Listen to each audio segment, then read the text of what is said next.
सबसे पहले मैं सावित्रीबाई फूले, ज्योतिराव फूले की स्मृति को नमन करता हूँ।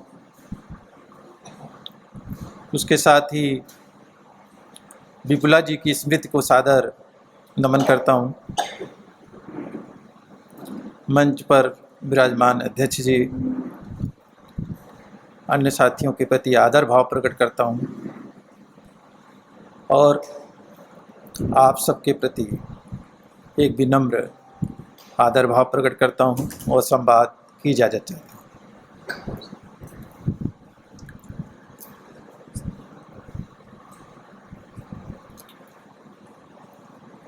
एक तो सत्यशोधक समाज, थोड़ा सा एक दो बातें पहले कि जैसे सुभाष जी भी कह रहे थे, मेरा भी मानना है कि इस देश में आधुनिकता की, पुनर्जागरण की शुरुआत करने वाली अगर कोई पहली संस्था है तो उसका नाम सत्यशोधक समाज है।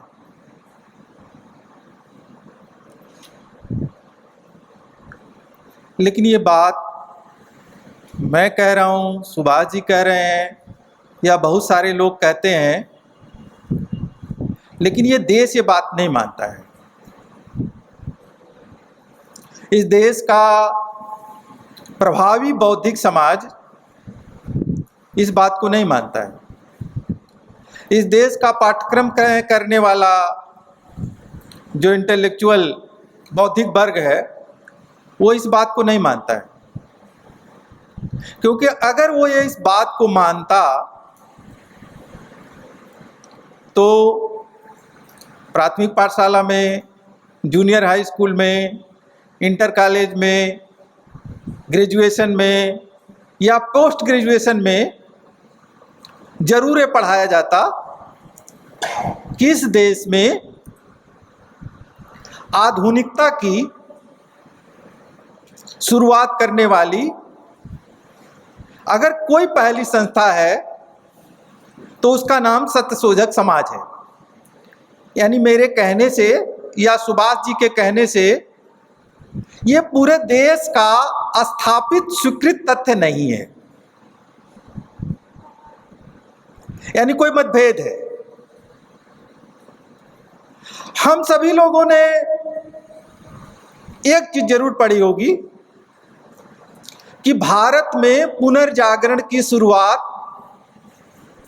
राजा राम मोहन राय ने की।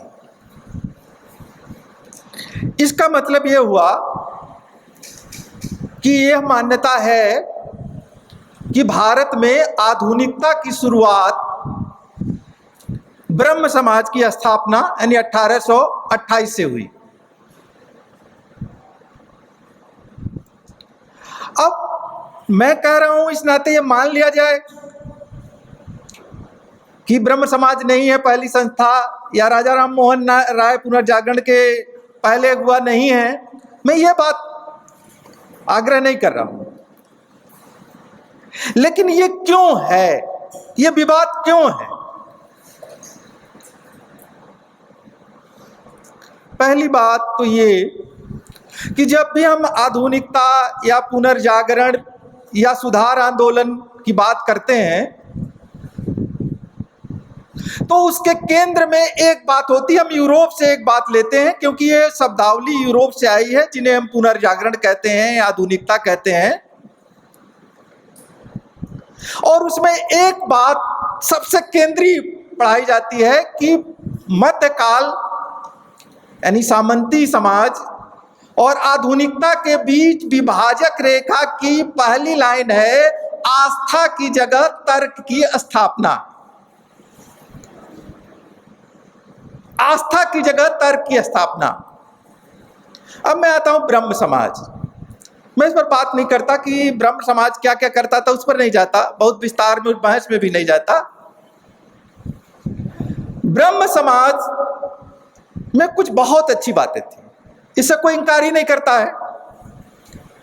जैसे उन्होंने एक बात कही, ये मूर्ति पूजा का उन्होंने खंडन किया। एक ईश्वर की और धारणा उन्होंने रखी कि एक ही ईश्वर है, वो भी मूर्ति में नहीं रहता है, यानी वो निर्गुण है। लेकिन उस ब्रह्म समाज में दो बातें थी। एक तो ब्रह्म समाज ये मानता था कि जो वेद है अपरुषेय, यानी वेद ईश्वर की वाणी है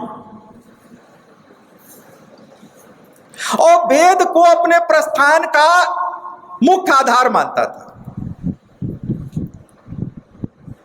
अब कोई भी संस्था या व्यक्ति अगर किसी किताब को ईश्वरी वाणी मानती है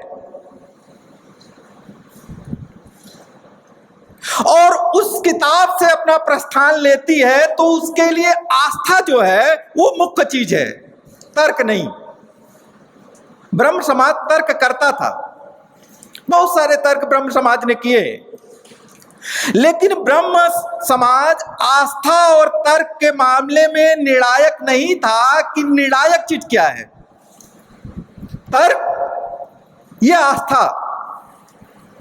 अगर तर्क निर्णायक है तो कोई किताब अपरुषेय यानी ईश्वर की वाणी कैसे हो सकती है। इसके विपरीत सत्य शोधक समाज का मानना था कि दुनिया में कोई किताब अपरुषेय नहीं है, कोई किताब ईश्वर की वाणी नहीं है। जब कहते हैं कोई किताब ईश्वर की वाणी है और जब हम ये कहते हैं कि कोई किताब अपरुषेय है, तो इसका मतलब ये भी कह रहते हैं कि कोई अंतिम सत्य होता है, कोई ऐसा सत्य होता है जो अंतिम होता है, जिसमें कोई परिवर्तन नहीं आता। तो अंतिम सत्य जैसी कोई चीज नहीं होती है। अंतिम सत्य यही है जिसको मार्क्स ने बहुत अच्छे तरीके से बाद में प्रतिपादित किया, लेकिन बुद्ध ने इसको अपने तरीके से कहा कि अंतिम सत्य यह है कि हर सत्य परिवर्तनीय है। अंतिम सत्य सिर्फ एक है कि हर चीज क्या है, लगातार परिवर्तनशील है। अंतिम सत्य सिर्फ एक है और कोई अंतिम सत्य नहीं है। जिसके नाते बुद्ध कहते हैं कि किसी भी बात को मानो क्योंकि किताब में लिखी हुई है, क्योंकि गुरु ने कहा है, क्योंकि परंपरा से चली आ रही है, क्योंकि किसी बड़े विद्वान ने कहा है, इस नाते किसी किताब को, किसी चीज को मत मानो, तर्क की कसौटी और लोक कल्याण की कसौटी पर कसो। तो जब मैं या मेरे जैसे लोग कहते हैं कि सत्य शोधक समाज पहली संस्था थी, तो एक बात तो ये तर्क। दूसरी बात, ब्रह्म समाज अपने सारे तर्कों में के बावजूद ब्रह्म समाज में ऑफिशियल पूजा ब्राह्मण के अलावा कोई नहीं कर सकता था। ब्राह्मण ही था जो वहां का कर्मकांड, जो भी रिचुअल्स है वही संपन्न करा सकता है। और इस पर बहस सी, बाद में ब्रह्म समाज में बंटवारा भी हुआ कि कायस्थ ने करा दिया, तो उस पर काफी बहस हुई, बंटवारा, उसके आधार पर बंटवारा भी हुआ। यानी ब्राह्मण की श्रेष्ठता भी वहां स्थापित थी। तीसरी बात, भारत में एक बात पर अगर सहमति बन नहीं पाई है अभी देश में, अगर बन जाती तो बहुत बड़ी बात होती कि किसी देश के अंदर आधुनिकता और मध्यकालीन मानसिकता या सामंतवाद का मूल तत्व क्या है। मेरी समझ है, जैसा कि फूले की भी समझ थी, मैं उससे सहमत हूं फूले से पूरी तरह, वो ये है कि वर्ण जाति व्यवस्था और उससे जुड़ी प्रतिसत्ता ही भारत में मध्यकालीनता यानी मध्य युग यानी सामंतवाद की रीढ़ है। भारत में सत्ता, संपत्ति, उत्पादन के साधनों, सामाजिक, सांस्कृतिक कोई जीवन का रूप नहीं है जिसके निर्धारण में और तय करने में जाति और पृष्ठसत्ता की निर्णायक भूमिका न रही हो। यानी भारत में हर वो व्यक्ति मध्यकालीन मानसिकता का है, पिछड़ी मानसिकता का है, बर्बर मानसिकता का है, आस्थावादी है, पिछड़ा हुआ है, गैर आधुनिक है, जो जाति में वर्ण व्यवस्था, जाति व्यवस्था और पृष्ठसत्ता में विश्वास करता है। वर्ण व्यवस्था और पृष्ठसत्ता को चुनौती दिए बिना किसी भी विचारक को, किसी भी चिंतक को, किसी भी लेखक को आधुनिक नहीं माना जा सकता है। यानी भारत में अगर आधुनिकता की शुरुआत करनी थी, और अगर आधुनिकता की शुरुआत करनी तो उसकी पहली कड़ी थी वर्ण और जाति व्यवस्था पर निर्णायक हमला। पूरे ब्रह्म समाज में के पूरे आंदोलन में आर्य समाज थोड़ा बहुत बात करेंगे, उसमें कहीं भी वर्ण और जाति व्यवस्था और पृष्ठसत्ता पर निर्णायक हमला नहीं है। सत्यशोधक समाज वर्ण व्यवस्था, जाति व्यवस्था, मैं जानबूझ के वर्ण जाति दोनों इस्तेमाल कर रहा हूं, अलग दोनों में अलग अलग भी है, और पृष्ठसत्ता पर निर्णायक हमला बोलने वाली पहली संस्था है। लेकिन यहीं तक रुके नहीं है ज्योतिराव फूले। ज्योतिराव फूले कभी भी वर्ण, जाति व्यवस्था और पृष्ठसत्ता के प्रश्न को केवल सामाजिक सांस्कृतिक प्रश्न नहीं समझते थे। कभी भी उन्होंने उसको आर्थिक संबंधों से, सामाजिक संबंधों से अलगा नहीं किया। किसान का कोड़ा किताब आप लोगों ने, बहुत सारे लोगों ने पढ़ी होगी, और उसके बाद जो पहला ट्रेड यूनियन बनाया उन्होंने, सबसे पहला ट्रेड यूनियन सत्यशोधक समाज द्वारा बनी हुई ट्रेड यूनियन है। जो ट्रेड यूनियन की चर्चा है, जो किसान कोड़ा की चर्चा है, उससे कभी अलग नहीं किया। तो भारत में आधुनिकता और दुनिया की आधुनिकता का पैमाना, यानी तर्क, विवेक, तर्क, हर चीज को तर्क की कसौटी पर कसना, और दूसरा भारत में आधुनिकता का पैमाना वर्ण, जाति और पृष्ठसत्ता है। इस मामले में जो पहली संस्था भारत में पुनर्जागरण की बनी, यानी जो यूरोपीय पुनर्जागरण है, फ्रांसीसी पुनर्जागरण है, खास करके जो फ्रांस और इटली से शुरू होता है, उस पुनर्जागरण की को मूर्त रूप देने वाली जो पहली संस्था बनती है, उस संस्था का नाम सत्यशोधक समाज है। अब कोई एक प्रश्न रह जाता है, ईश्वर। कोई पूछ सकता है, और पूछना भी चाहिए, कि ज्योतिराव फूले भी तो ईश्वर में विश्वास करते हैं, तो फिर ईश्वर में अगर कोई विश्वास कर रहा है तो पूरी तरह तार्किक कैसे हो सकता है? मैं बता दूं कि दुनिया के बहुत बड़े फिलोसफर जिनसे ज्योतिराव फूले भी बहुत प्रभावित रहे हैं, Thomas pen, rights of man के जो लेखक हैं, वो भी ईश्वर में विश्वास करते थे, लेकिन बाइबल की उन्होंने धज्जियां उड़ा दी। ज्योतिराव फूले उस समय तक, ज्योतिराव फूले के लिए ईश्वर का सिर्फ इतना मतलब था कि एक क्रिएटर है, एक क्रिएटर है दुनिया का, लेकिन वो जो क्रिएट कर दिया है उसके अपने नियम हैं, उस नियमों में उसका कोई हस्तक्षेप नहीं है।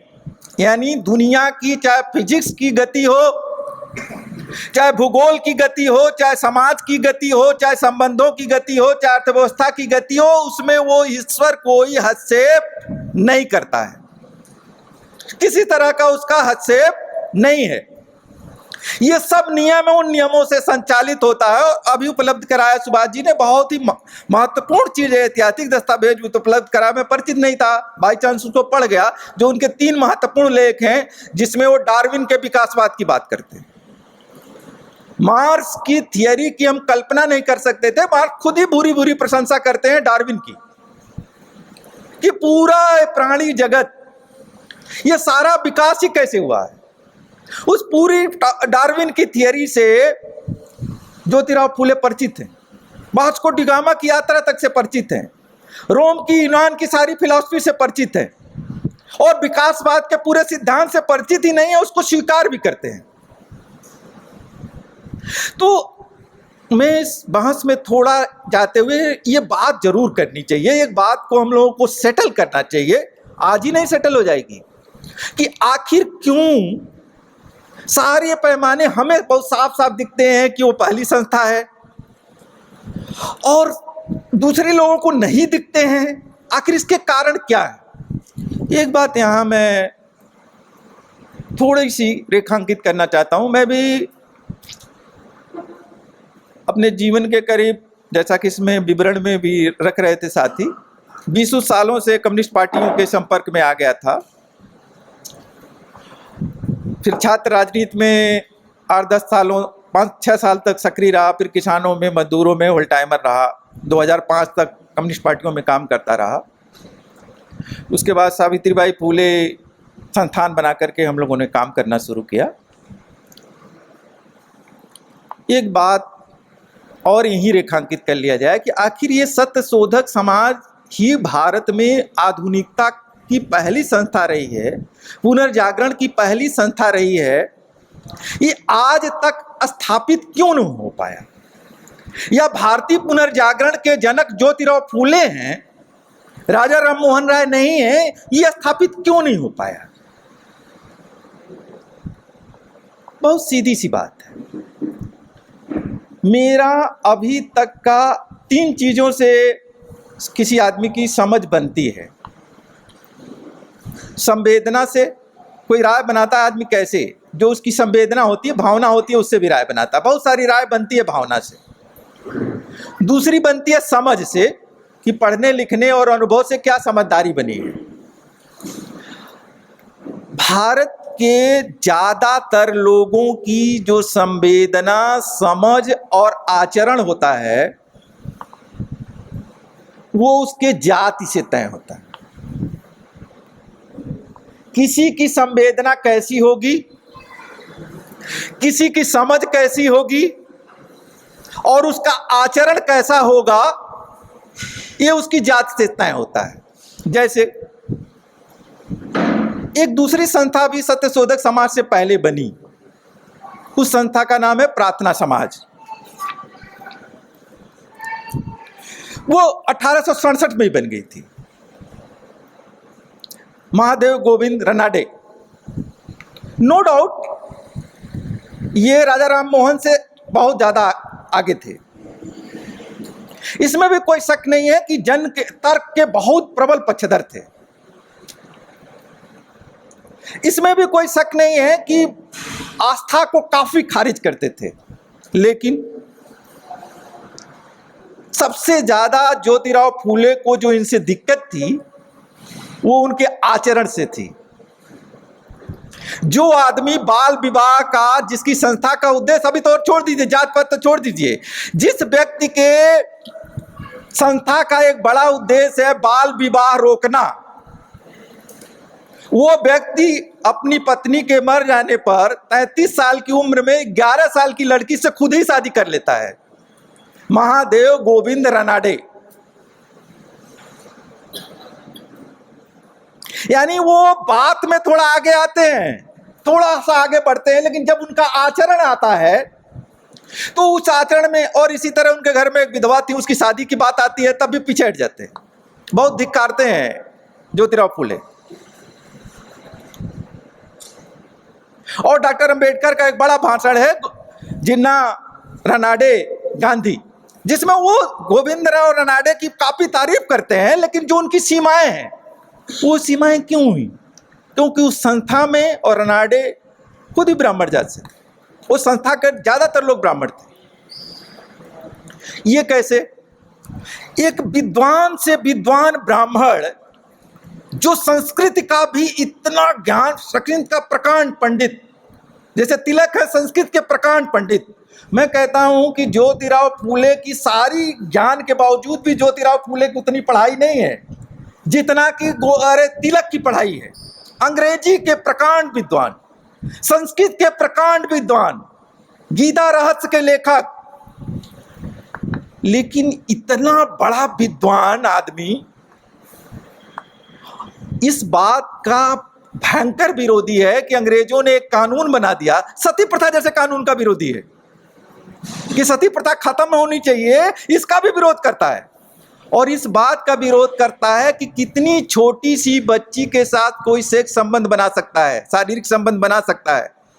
तो अंग्रेजों ने कुछ 11 साल शायद कर दिया था, 11 साल या 9 साल, 11 साल कर दिया था।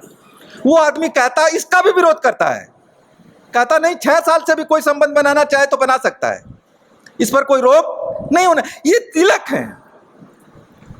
ये आदमी कहता है शूद्रों के बच्चों को नहीं पढ़ना चाहिए, औरतों को किसी हालात में नहीं पढ़ना चाहिए। और जब ये बात आती है कि पिछड़ी जातियों के, दलित जातियों के महिला का भी रिप्रेजेंटेशन होना चाहिए नगर पालिका में, तो कहता है कि फला फला गाली देती हुई इन जातियों का नाम लेकर के अगर ये जाएंगे विधानसभा में और नगर पालिका में बैठेंगे तो हरवाही और ये सब काम कौन करेगा। मैं यहाँ तिलक की बात नहीं कर रहा हूँ, मैं किसी भी व्यक्ति का नाम नहीं लूंगा जो चोर रहा हो, बेईमान रहा हो, झूठा रहा हो, अपराधी रहा हो। तिलक अपराधी नहीं थे, न चोर थे, न बेईमान थे, न झूठा थे, बहुत इस मामले में एकदम व्यक्तिगत तौर पर निहायत ईमानदार। लेकिन एक जाति और समुदाय में पैदा होने से किसी का विचार कैसे बनता है, और उसी के जगह पर ज्योतिराव फूले सत्यशोधक समाज है, जो कि कोई बड़ी पढ़ाई ज्योतिराव फूले ने नहीं की, तिलक से कम पढ़ाई की है, लेकिन पहले ही दिन से इस बात के समर्थक हैं कि स्त्री और पुरुष पूरी तरह क्या होते हैं, बराबर होते हैं। और इसी बात के समर्थक नहीं है, इस बात के समर्थक हैं कि दुनिया में सभी इंसान चाहे किसी जात के हो, किसी धर्म के हो, किसी लिंग के हो, किसी रंग के हो, सब के सब क्या है, बराबर है। इसका क्या माने निकाला जाए। एक आदमी इतना कम पढ़ा है, एक आदमी इतना ज्यादा पढ़ा है, जो पढ़ा हुआ है वो सभी अन्याय का समर्थन कर रहा है, और जो नहीं पढ़ा, कम पढ़ा है, वो हर तरह के अन्याय के विरोध में खड़ा है। एक आदमी का और नाम लूंगा, सर आप लोग जानते होंगे, बहुत बड़े एक उसी जमाने में महाराष्ट्र में बहुत लंबा संघर्ष, काशीनाथ विश्वनाथ रजवाड़े, उन्होंने एक किताब लिखी है, मार्क्सवादी दायरे में बहुत ज्यादा पढ़ी जाती है और बहुत अच्छी किताब है, विवाह संस्था का इतिहास। इतनी बढ़िया किताब है और लगता है कि जैसे परिवार राज्य निजी संपत्ति एंगल्स ने लिखी है, उसी तरह की किताब इन्होंने भारतीय परिस्थिति में काशीनाथ विश्वनाथ रजवाड़े ने लिख दी है। लेकिन वो आदमी इस बात का खुला समर्थक है कि राजा का धर्म है ब्राह्मण की, गाय की रक्षा करना राजा का पहला धर्म है, और वो साफ साफ स्वीकार करता है, कहता है कि ब्राह्मण सर्वश्रेष्ठ होता है। और वो रामदास जो महाराष्ट्र के तुलसीदास जैसे हमारे यहाँ इधर हैं, वो ऐसे रामदास थे महाराष्ट्र में जिन्होंने दास बोध करके लिखा था, वो भी वही कहते हैं कि जैसे पूजा विप्र सकल गुरु ना, कि ब्राह्मण सर्वश्रेष्ठ है। उस रामदास को सर्वश्रेष्ठ मानता है। अब एक दो लोगों का और उदाहरण देकर के मैं बात करूं कि देश के पूरा देश ही जो है, मैं उन सब ईमानदार लोगों की बात कर रहा हूं। जैसे सत्यशोधक समाज इस देश का पहली आधुनिक संस्था है, पुनर्जागरण की पहली संस्था है, सच्चे पुनर्जागरण की। इसको स्थापित करने की जिम्मेदारी सबसे ज्यादा किसकी होती है? यानी देश का जो सबसे प्रगतिशील व्यक्ति हो, प्रगतिशील संस्थाएं हो, प्रगतिशील किताबें हो, उसकी सबसे ज्यादा जिम्मेदारी होती। एक नाम आप जानते होंगे, सभी लोग जानते हैं, और हम लोगों के बहुत ही प्रिय लेखक हैं, और उनके पढ़े बिना भारत को समझा ही नहीं जा सकता है ठीक से। उनका नाम है देवी प्रसाद चट्टोपाध्याय। सबसे ज्यादा उनकी किताबें, मैंने भी जो सबसे ज्यादा किताबें पढ़ी हैं वो देवी प्रसाद चट्टोपाध्याय की फिलॉसफी पर। और पूरी दुनिया में भारतीय फिलॉसफी को जो समझा जाता है वो देवी प्रसाद चट्टोपाध्याय के माध्यम से समझा जाता है। और देवी प्रसाद चट्टोपाध्याय प्राचीन भारत में जो भौतिकवादी संस्कृति रही है, चारवाक की श्रवण परंपरा रही है, इसके बहुत बड़े लेखक हैं।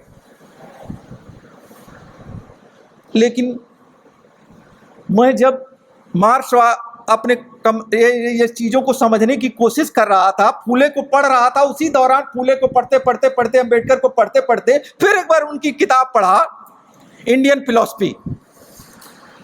पक्का मुझे याद है 1974 का अंतिम संस्करण है। और इंडियन फिलॉसफी की भूमिका लिखी है जर्मनी के किसी बहुत बड़े दार्शनिक ने, मुझे नाम नहीं याद आ रहा है। और वो दार्शनिक वो हैं जिनके भारत की फिलॉसफी को अगर कोई समझना चाहता है तो देवी प्रसाद चट्टोपाध्याय से समझता है, या वो जर्मन आदमी है उसके माध्यम से समझता है जिन्होंने भूमिका लिखी है। देवी प्रसाद चट्टोपाध्याय की सारी अक्ल, सारी बुद्धि, सारी समझ, सारा मार्क्सवाद, सारा द्वंद्ववाद, सारा इतिहास की गतिशील व्याख्या पता नहीं कहां चली जाती है जब वो आधुनिक काल पर आते हैं। और उन्होंने अपने किताब की भूमिका में लिखा है, यही एकदम एग्जैक्ट शब्द है कि भारत में आधुनिक काल में 3 रिवोल्यूशनरी सोशल रिफॉर्मर पैदा हुए हैं। वो 3 कौन है? विद्यासागर, विवेकानंद और गांधी। मैं 1974 में आई है, ये नहीं है कि फूले नहीं आए हुए हैं, अंबेडकर नहीं आए हुए हैं, कोई किसी को जान नहीं रहा। अब ये बताइए कि भारत के बौद्धिक मेधा, इंटेलेक्चुअल मेधा का जो सर्वश्रेष्ठ व्यक्ति है, भारत की इंटेलेक्चुअल मेधा का जो सर्वश्रेष्ठ व्यक्ति है देवी प्रसाद चट्टोपाध्याय, अगर वो ये कह रहा है कि 3 ही व्यक्ति भारत में सोशल रिफॉर्मर सबसे बड़े हुए हैं, गांधी, विवेकानंद और विद्यासागर, तो दूसरा आदमी कैसे मान ले कि ज्योतिराव फूले हुए हैं? क्योंकि जो ज्ञान की परंपरा है कि आरएसएस वालों से तो हम ग्रहण नहीं करेंगे, ग्रहण तो हम करेंगे प्रगतिशील परंपरा से ही, मार्क्सवादी परंपरा से ही, इसी क्रांतिकारी परंपरा से ही ग्रहण करेंगे। कहां से ग्रहण करेंगे? यहीं से ग्रहण करेंगे। और वो सबसे बड़ा मेधा। और एक बात और, दूसरे नाम, इधर लगता है कि चलो बंगाल का पुनर्जागरण थोड़ा बैकवर्ड था, तो केरल का मार्क्सिस्ट विद्वान जो सबसे बड़ा होगा उसकी समझ कुछ अलग हो सकती है। आपने नाम सुना होगा, हम लोगों ने खूब पढ़ा है, कितने को पढ़वाया है। मैं समझता हूँ 300-400 प्रतियां तो मैंने बेची हैं। देवी प्रसाद चट्टोपाध्याय की तो 400-500, लेकिन दूसरा नाम जो ले रहा हूँ वो के दामोदरन है, केरल के।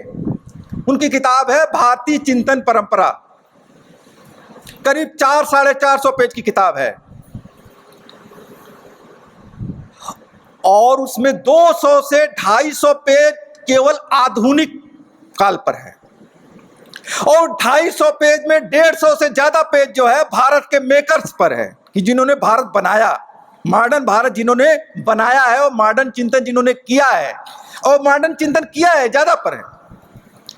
लेकिन उस किताब में फुटनोट में भी, फुटनोट नहीं होता है, फुटनोट में भी किसी पेरियार का, किसी ज्योतिराव फूले का, किसी सत्यशोधक समाज का, किसी अंबेडकर का नाम नहीं। मैं क्या कहूं इस बात को कि अगर उनको ये ध्यान नहीं गया, एक विदेशी आदमी और रोलंडो आता है उसको समझ में आ जाता है, गेल लोम्बेर्ट विदेश से आती है उसको समझ में आ जाता है, सबको समझ में आ जाता है। और इतना बड़ा विद्वान, भारत के 2 शीर्षस्थ लोग हैं, सबसे शीर्षस्थ लोग हैं देवी प्रसाद चट्टोपाध्याय और के दामोदरन। जब मैं ये कह रहा हूं कि भारत के आदमी की संवेदना, समझ, आचरण उसकी जात तय करती है। जो बात अंबेडकर को 25 साल की उम्र में समझ में आ जाती है, पहले ही लेख में उसको समझ में आ जाता है कि देश की सबसे बड़ी समस्या है वर्ण जाति व्यवस्था और पृष्ठसत्ता मैंने महिलाओं की दोयम स्थिति। और जो ये भी समझ में आ जाता है जिसको कि पृष्ठसत्ता को खत्म किए बिना महिला दोयम दर्जे की रहेगी और जात खत्म हो जाएगा, ऐसा हो नहीं सकता। महिला गुलाम रहेगी और जात वर्ण व्यवस्था खत्म हो जाएगी, हो ही नहीं सकता। और वर्ण व्यवस्था खत्म हो जाएगी, महिला गुलाम रहेगी, भारत में हो ही नहीं सकता। और वो जो थीसिस प्रस्तुत करते हैं, पहला निबंध है, 24.5 साल 25 साल की उम्र है, और उसको समझ में आ जाता है। और इतनी बड़े बड़े विद्वानों की बात समझ में ही नहीं आती। ये भी कोई प्रॉब्लम है? भारत के आधुनिकता के मार्ग में कोई अवरोध है?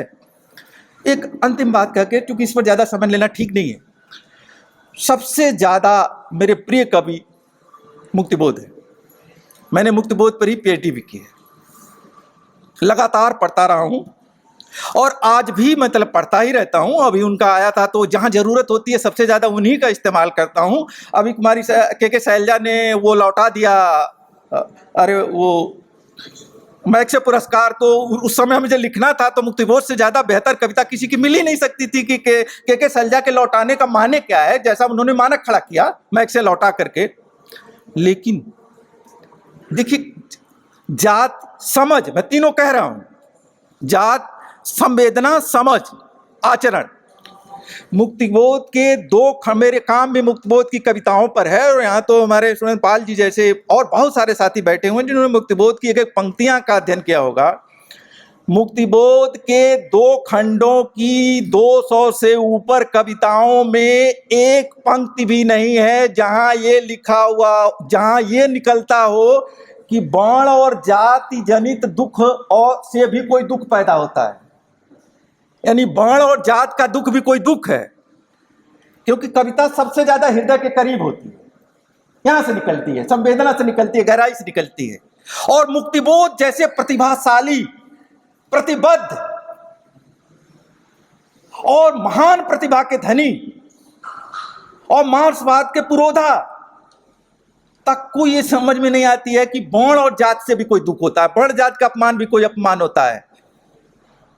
और वो व्यक्ति ये तो लिखती हैं, बहुत महत्वपूर्ण लाइन है कि वर्तमान समाज चल नहीं सकता, पूंजी से बंधा हृदय बदल नहीं सकता। वर्तमान, लेकिन ये पंक्ति भी आ सकती थी साथ में, इसकी संभावना क्यों नहीं बनी कि वर्तमान समाज चल नहीं सकता, भारतीय समाज, और जाति से बंधा हृदय बदल नहीं सकता। भारत के बारे में ज्यादा ही लागू थी। क्यों भाई? इसलिए मैं इसमें कोई आदमी बेईमान नहीं था, कोई आदमी घृणा नहीं किसी से करता था। सब लोग सुंदर भारत का स्वप्न देखते थे, सब लोगों ने अपना जीवन खपा दिया था, सारी कुर्बानियां सारे लोगों ने दी थी। किसी को चोर बेईमान आप नहीं कर, चोर बेईमानों पर बात भी नहीं करना चाहिए। जैसे एक आजकल एक बहुत बड़ा लेखक है, तो लोग बोले कि उनके बारे में क्या राय है। हम कहे देखिए, आचार्य शुक्ल के बारे में आप राय प्रकट करने को कहें तो मैं प्रकट कर दूंगा, क्योंकि आचार्य शुक्ल को जो लगता था वही वो कहते थे।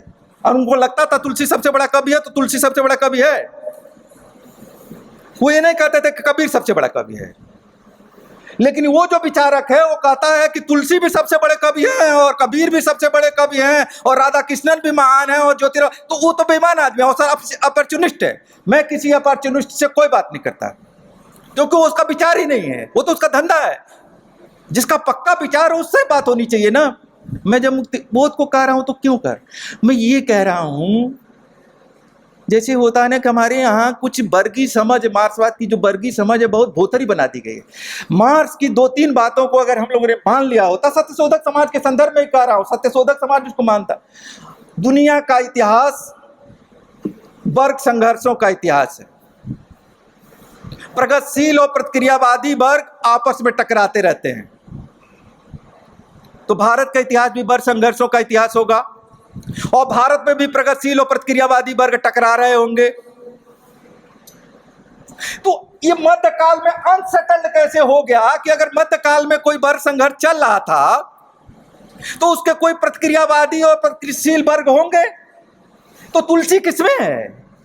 प्रतिक्रियावादी में है, प्रगतिशील में है।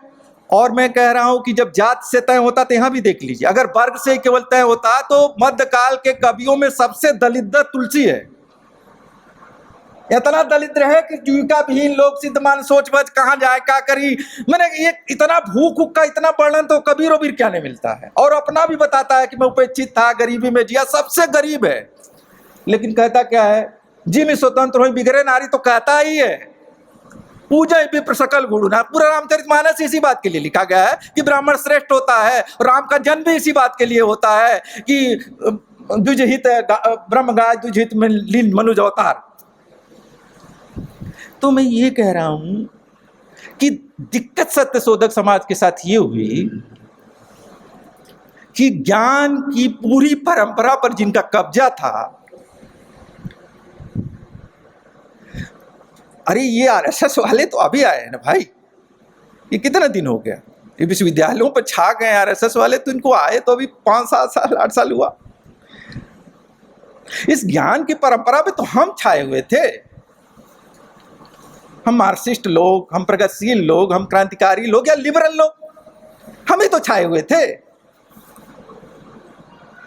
और जो सेटल्ड प्रश्न है, जैसे डॉक्टर अंबेडकर को तो समझ में आ गया कि राजा राम मोहन राय का पुनर्जागरण या कि एक हद तक रनाडे का पुनर्जागरण, टैगोर, द्वारकानाथ टैगोर का पुनर्जागरण क्या था और सत्यशोधक क्या था, अंबेडकर को समझ में आ गया। एक लाइन में अंबेडकर ने बता दिया है कि राजा राम मोहन राय और इस सारी परंपरा का पुनर्जागरण क्या था। एक लाइन में, परिवार सुधार आंदोलन, अपर कास्ट के परिवारों का सुधार आंदोलन, जैसे पर्दा, जैसे सती, बहुत अच्छी बातें थी, जैसे लड़कियों को पढ़ना चाहिए, जैसे बाल विवाह नहीं होना चाहिए, लेकिन इसमें कहीं वर्ण जाति का प्रश्न नहीं है, जो भारत के मध्यकाल में रहने का केंद्रीय तत्व है, वर्ण जाति व्यवस्था और सत्ता, जब हम सांस्कृतिक वैचारिक तौर पर बात करते हैं। अंबेडकर को समझ में आ गया। और ये इतनी गहरी है, मैं सबसे प्रिय कवि की बात कर रहा हूं, ये इतनी गहरी है, ये किसी का दोष नहीं है। जैसे डॉक्टर जीवी प्रसाद चट्टोपाध्याय को क्यों नहीं समझ में आया? उनके परिवार से तो उनको समझ में नहीं आ सकता था, अपने मन से भी नहीं समझ में आया। जब दिन रात अपने घर में जो बात सिखाई जा रही है, चाचा सिखा रहे हैं, नाना सिखा रहे हैं, मौसी सिखा रही है, मौसा सिखा रहे हैं, टोले के लोग सिखा रहे हैं, फुप्पा सिखा रहे हैं, स्कूल का मास्टर सिखा रहा है, जो प्रवचन देने वाला आ रहा है, जो कथा कर रहा है वो सिखा रहा है, स्कूल सब वही सिखाई जा रही है। दूसरी पाठशाला हो सकती थी पार्टी की पाठशाला, वो भी नहीं सिखा रही है, तो तीसरी पाठशाला कहां पढ़े? तो कुछ लोगों ने अपने तय उसको क्रॉस कर लिया है। जैसे अपर कास्ट में से कुछ लोगों ने ही क्रॉस किया है, हिंदी पट्टी में एक आदमी क्रॉस किया है, उस आदमी का नाम है राहुल शंकरत्याय। और मैं इस पर ज्यादा बात नहीं करता कि क्रॉस कैसे कर गए। अगर वो बुद्धिज्म में 20 साल लग गए होते तो क्रॉस कर ही नहीं सकते थे। और उस आदमी की, उनकी पहली यात्रा क्या है? पहले वैदिक महंत बनते हैं, फिर उसके बाद क्या बनते हैं? आर्य समाजी बनते हैं, फिर उसके बाद बुद्धिस्ट बनते हैं, उसके बाद मार्क्सिस्ट बनते हैं। और कभी उन्होंने नहीं कहा कि उनके बुद्धिज्म और उनके मार्क्सिज्म में कोई है। एक आदमी क्रॉस किया, एक दूसरा साहित्य में एक आदमी क्रॉस किया, उनका नाम प्रेमचंद है। जीवन के तीसरे चरण में वो क्रॉस कर गए।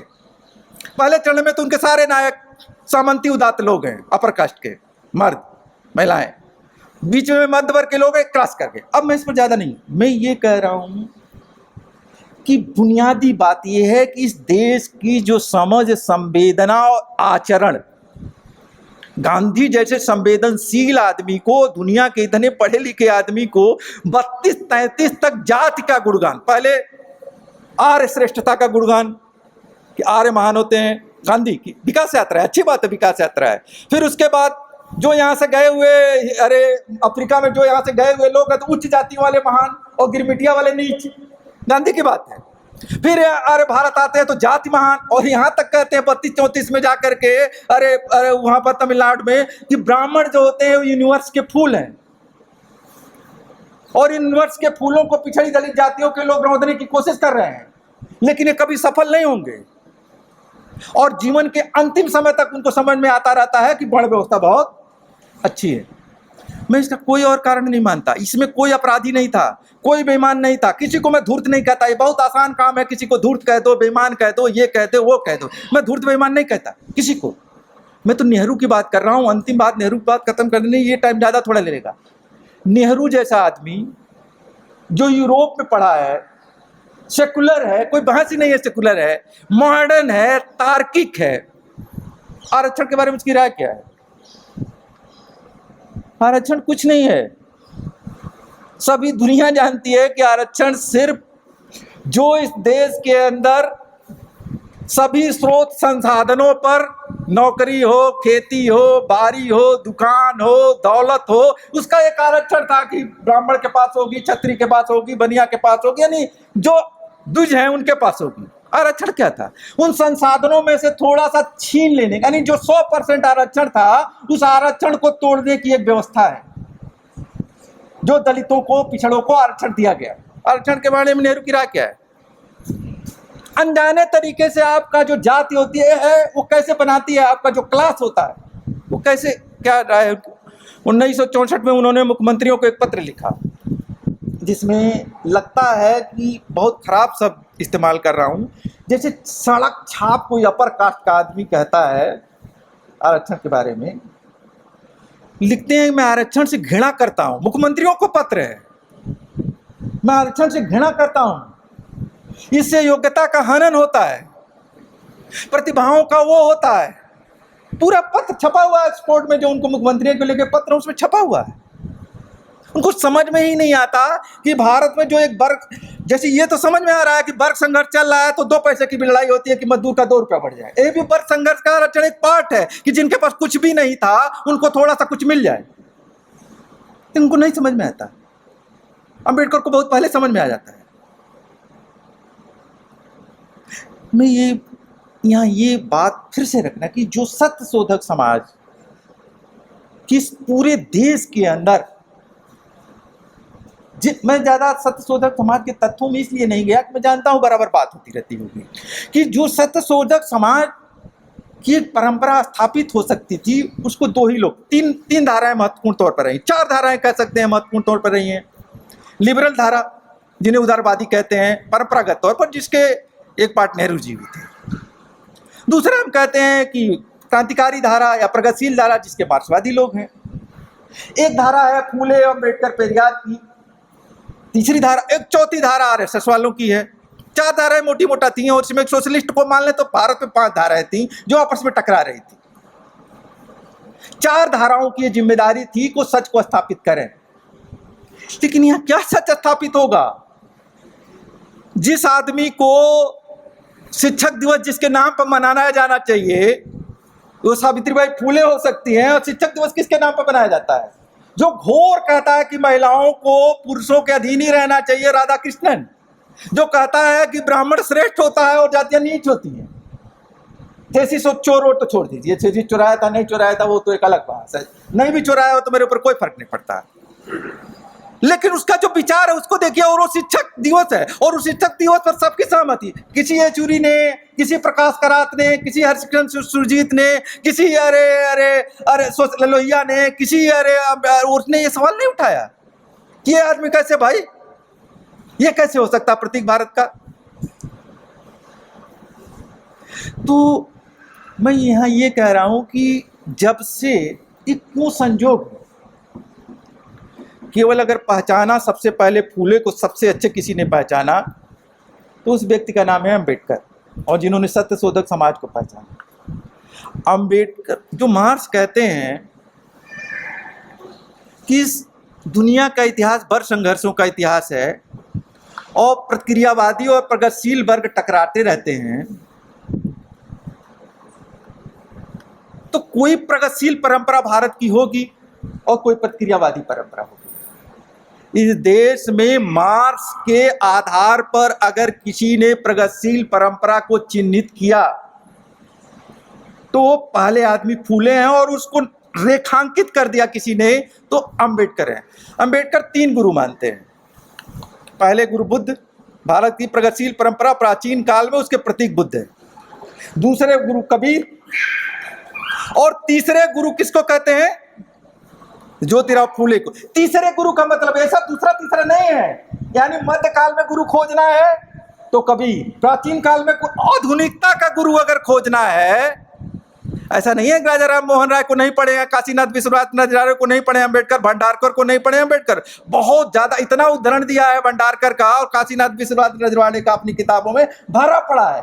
लेकिन वो जानते हैं कि भारत में लोकतंत्र, समता, तर्क, स्वतंत्रता, भाईचारा, बंधुता, तर्क बुद्धि, ये अगर इसकी कहीं से शुरुआत होती है तो वो नाम है ज्योतिराव फूले और वो है सत्य शोधक समाज। ये 3 नाम नहीं है। यानी भारत में आपको आधुनिक काल का कहीं प्रस्थान बिंदु बनाना पड़ेगा। कहीं से चलते हैं ना आप, कहीं से चलते हैं आप, यहां से कहीं से चलेंगे ना, तो आधुनिक काल में आप कहां से चलेंगे? राजा राम मोहन राय से नहीं चलेंगे कि बाबा नहीं पूजा कर सकता है, वेद बहुत श्रेष्ठ है। आप कहां से चलेंगे? फूले से चलेंगे। महिला की स्वतंत्रता की बात आएगी, बराबरी कहाँ चलेंगे? फूले से चलेंगे। तर्क की बात आएगी, कहाँ चलेंगे? फूले से। भाई किसान की बात आएगी तो कहाँ चलेंगे? फूले से। मजदूर की बात आएगी तो कहाँ चलेंगे? फूले से। टेक्नोलॉजी की बात आएगी तो कहाँ चलेंगे? फूले से। और इतना ही नहीं, पूरी जो इतिहास दृष्टि है, गलती कहाँ हुई? भारत के इतिहास का जो संघर्ष है, फूले ने जिसको रेखांकित किया था, वो संघर्ष कहीं से भी हिंदू मुसलमान का नहीं है, अंग्रेजों और भारतीयों का भी नहीं है। इस पर भी समझना चाहिए। ये है भारत में जो मूल, जैसे मार्क्सवादी शब्दावली में कहते हैं, तब मार्क्सवादी शब्दावली का इस्तेमाल किया जाए कि कोई बुनियादी अंतर विरोध होता है। तो 1757 से पहले तो अंग्रेज नहीं है ना, लेकिन 1757 से पहले देश तो है ना। तो कोई बुनियादी अंतर विरोध रहा होगा ना, कोई बुनियादी संघर्ष रहा होगा ना। तो फूले इसको चिन्हित करते हैं और अंबेडकर इसको चिन्हित करते हैं कि ये जो बहुजन श्रवण परंपरा है और जो ब्राह्मणवादी परंपरा, इसकी टकराहट इस देश का बुनियादी अंतर विरोध है, बुनियादी संघर्ष है। ये बुनियादी संघर्ष है। हिंदू मुसलमान का संघर्ष बुनियादी संघर्ष नहीं है। और इसमें अंग्रेज आकर के हमारे देश पर कब्जा कर लेते हैं तो थोड़े समय के लिए बुनियादी संघर्ष बन जाता है, ठीक बात है। लेकिन जो 17 साल से, जो 15 साल से, जो 1000 से संघर्ष चल रहा है, उसका वो क्या हुआ? उस पर क्यों नहीं बात हो रही है? यही तो गांधी से सारा संघर्ष है पेरियार का, यही गांधी से संघर्ष है डॉक्टर अम्बेडकर का, कि जो संघर्ष, शोषण, उत्पीड़न, लाचारी तो पहले से भी थी जब अंग्रेज नहीं आए थे। उसका कारण क्या है? उसके लिए कौन जिम्मेदार है? तो सत्य शोधक समाज को समझने का जो प्रश्न है ना, अब जैसे ये बातें जब कही जाती हैं तो एक बहुत आसान काम होता है। मान लीजिए मैं ही कहूँ तो बोलेगा कोई वामपंथ, कोई बोले अरे पगला गया, वो सिद्धार्थ अब अम्बेडकरवादी, एकदम एक लाइन में खारी, अम्बेडकरवादी हो गया, बात खत्म। मैं पापी हो गया आपका, इसके बारे में क्या बात करना? अम्बेडकरवादी हो गया या फूलेवादी हो गया, मतलब फूले वूले कुछ हो जाइए तो यही कहा जाता है अम्बेडकरवादी हो गया। एक लाइन, जैसे पहले कम्युनिस्टों के बारे में कि अच्छी से अच्छी बात कम्युनिस्ट कह रहा तो उसको एक लाइन में खारिज कर दो कि ये तो कम्युनिस्ट हो गया, ये तो वामपंथी हो गया। वो ऐसे ही तर्क के लिए कोई तैयार नहीं हो रहा है, तर्क पर बात नहीं होती है। सब लोग अपनी अपनी बात कर रहे हैं, जैसे मैं भी कह रहा हूं। मैं चाहता हूं बात करना कि भाई अगर मैं मुक्तिबोध को पढ़ा हूं, कम से कम मुक्तिबोध पर आपसे बात कर सकता हूं कि भैया बताइए उनको क्यों नहीं हुआ, देवी प्रसाद चट्टोपाध्याय को क्यों नहीं समझ में आया, के दामोदरन को क्यों नहीं समझ में आया, सत्यशोधक समाज उनके समझ में क्यों नहीं आया? इस पर बात कीजिए ना। आप भी पढ़े, हम भी पढ़े, उस किताब को लेकर बात करें, उसके कारणों की तलाश करें। क्योंकि सत्यशोधक समाज को जानने का प्रश्न कोई इतिहास की चीज को जानने का प्रश्न नहीं है। सत्यशोधक समाज न होता तो साहू जी जैसा कल्याणकारी राज्य भी नहीं बनता। मेरी जितना तक जानकारी है, और अभी कम से कम 3 सालों तक तो मैंने काफी अध्ययन किया है साहू जी का, भारत के इतिहास में आजादी के 70 साल बाद भी सामाजिक, सांस्कृतिक, आर्थिक तौर पर वैसा राज्य कायम नहीं हो पाया जैसा छत्रपति साहू जी ने किया था। उसकी प्रेरणा स्रोत कहाँ है? फूले की परंपरा। अंबेडकर भी अभी नहीं है, वो फूले की परंपरा है, सावित्रीबाई फूले की परंपरा है। वहां से वो सारी वैचार की ग्रहण करते हैं। शिवाजी के बारे में जो उनकी राय है वो फूले की राय है। शिवाजी से जो ग्रहण करते हैं वो रामदास की राय नहीं, काशीनाथ विश्वनाथ राजराणी की राय नहीं, तिलक की राय नहीं। अभी तो यहाँ समय भी नहीं था, पूरे महाराष्ट्र में 3 परंपरा है। और एक बात और, सत्यशोधक समाज की और फूले की परंपरा की खूबी जानना चाहते हो, कोई ऐसी संस्था नहीं है पुनर्जागरण काल की, केवल सत्यशोधक समाज एक ऐसी संस्था थी जिसके केंद्र में 3 लोग थे। देखिए यहां वर्णों को जान लीजिए, जब वर्ण जाति दोनों कहना चाहिए, इसमें कोई बहस ही नहीं है कि जिसको 3 वर्ण ऊपर वाले कहते हैं, ब्राह्मण, क्षत्रिय, वैश्य। जब मार्क्सवादी शब्दावली में बात करें, पता नहीं क्यों नहीं बात करते हैं, मार्क्सवादी शब्दावली में सब पैरासाइट थे, अनुत्पादक, श्रम कर ही नहीं रहे। ये अनुत्पादक है ना, परजीवी वर्ग है ना, इसमें कौन प्रभाव है? परजीवी वर्ग थे, इसमें से अब थोड़ा बदला है तो परजीवी वर्ग थे, अनुत्पादक, परजीवी वर्ग, शोषक वर्ग। और जो पिछड़ी जातियां हैं, दलित जातियां, उत्पादक, मेहनत का शारीरिक करता है, खेत में काम कर रहे हैं, उत्पादक है। तो श्रमिक वर्ग, मेहनत कश वर्ग, ये तो लंबे समय तक ऐसे ही रहा, अभी भी 80% ऐसे ही है, 90% ऐसे ही है। अब इससे फर्क क्या पड़ता है कि जो सत्य शोधक संस्था बनी थी उसके अधिकांश सदस्य जो थे उत्पादक वर्ग के थे, मेहनत कश वर्ग के थे, वर्ग के रूप में कह रहा हूं, मेहनत कश वर्ग के। और जो राजा राम मोहन राय की संस्था थी और जो रनाडे की संस्था थी, उसके ज्यादातर सदस्य और नेता परजीवी वर्ग के थे। जो वो संस्थाएं थी उसके ज्यादातर नेता मर्द थे, और जो ये संस्थाएं थी इसकी महिला नेताएं तीन, पूरा जिस बंगाल के पुनर्जागरण का गुणगान गाता है इस देश का, लेफ्ट भी गाता रहा है, लिबरल भी गाता रहा है, पूरे बंगाल के पुनर्जागरण ने एक भी पंडिता रमाबाई जैसा, ताराबाई शिंदे जैसा और सावित्रीबाई फूले जैसा कोई महिला पैदा नहीं किया है। ज्ञानी से ज्ञानी आदमी की जुबान पर भी बंगाली पुनर्जागरण की कोई महान व्यक्तित्व महिलाओं का नाम नहीं आता है। यानी सत्यशोधक समाज के अलावा पुनर्जागरण की जितनी संस्थाएं थी वो मर्दों का वर्चस्व था, परजीवी वर्ग का वर्चस्व था और अपर कास्ट और विशेषकर बाभनों का वर्चस्व था। लाला भी थे, विशेषकर अपर कास्ट का वर्चस्व था। इस नाते ये उच्च जाति, उच्च वर्गीय, मर्दवादी पुनर्जागरण की संस्थाएं थी। ये इसी नाते अपनी संवेदना में, विचार में और अपने आचरण में कभी जाके मध्यकालीन मानसिकता को क्रॉस नहीं कर पाएंगे। ये संस्था किसकी थी? सत्यशोधक समाज। इसकी संस्थाएं सदस्य बड़े पैमाने पर महिलाएं, बड़े पैमाने पर मेहनत कश और जिन्हें पिछड़ी और दलित जातियां कहते हैं वो लोग। एक बात और जरा व्यक्तित्व में देख लीजिए। अच्छा, बस 2-3 मिनट। एक चीज और देखिए, फूले और सावित्रीबाई फूले को अपने घर में और फूले को अपने घर में जो प्रताड़ना सहनी पड़ती है वो क्यों, क्या अपराध? ज्योतिराव फूले के पिताजी उनको निकाल देते हैं और सावित्रीबाई फूले ने जो चिट्ठियां लिखी हैं उसमें भाई उनका इनके साथ क्या व्यवहार करता है। दोनों के घर में खूब अपमान होता है ज्योतिराव फूले और सावित्रीबाई फूले का। क्यों? एक केवल उनकी गलती है, वो ये है कि मांग महार, जहाँ जाटो और चमार शब्द यहाँ इस्तेमाल किया जाता है, वहाँ मांग महार है। वो लोग उनके लिए काम क्यों कर रहे हैं, इसलिए नहीं कि पिछड़े माली के लिए क्यों काम कर रहे हैं या पिछड़ी जाति के लिए क्यों काम कर रहे हैं, इसके लिए कोई नाराज नहीं था।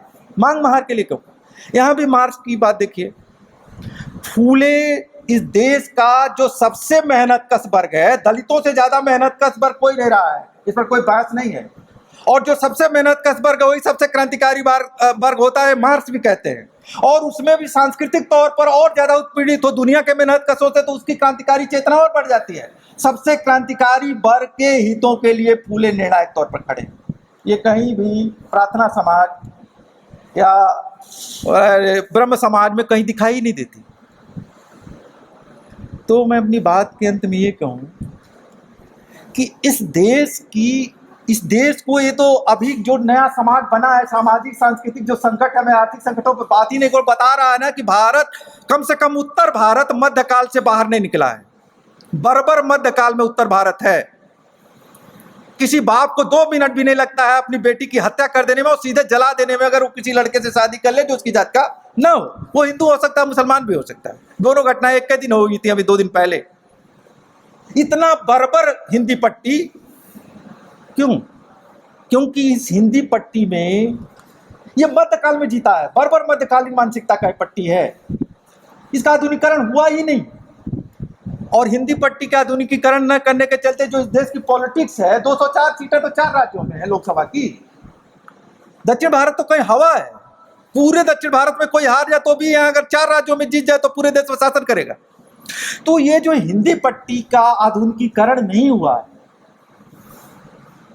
और क्यों नहीं हुआ है तो कभी अलग बात होगी। आधुनिकीकरण नहीं हुआ जब तक इस पट्टी में फूले, पेरियार, अंबेडकर बहुत गहराई से नहीं आते हैं और सत्यशोधक समाज की जगह जगह, ट्रुथ सीकर समाज की जगह जगह नींव नहीं पड़ती है, तब तक हिंदी पट्टी का आधुनिकीकरण नहीं हो सकता है, और जब तक हिंदी पट्टी का आधुनिकीकरण नहीं होगा, भारत मध्यकालीन बर्बरता से बाहर नहीं निकल सकता है। सत्यशोधक समाज को याद करने का इतना ही मतलब है, और आज की तारीख में, कि जो उसके मूल प्रिंसिपल थे, जो बुनियादी बातें थी, उसको कैसे आगे बढ़ाया जाए। धन्यवाद मुझे अवसर दिया। एक तो मैं स्पष्ट कर दूं कि मैं कोई खास ज्ञान विद्वान उस तरह का नहीं हूं। मैं लंबे समय तक एक्टिविस्ट रहा हूं, और उसके बाद पत्रकारिता करता रहा हूं, तो पढ़ने लिखने का भी समय थोड़ा कम ही मिलता है, क्योंकि रोजी रोटी भी चलानी है, सारे काम। लेकिन जो एक्टिविज्म करते हुए, पढ़ते हुए जो मेरी समझ बनी, वो आपके सामने शेयर किया। धन्यवाद।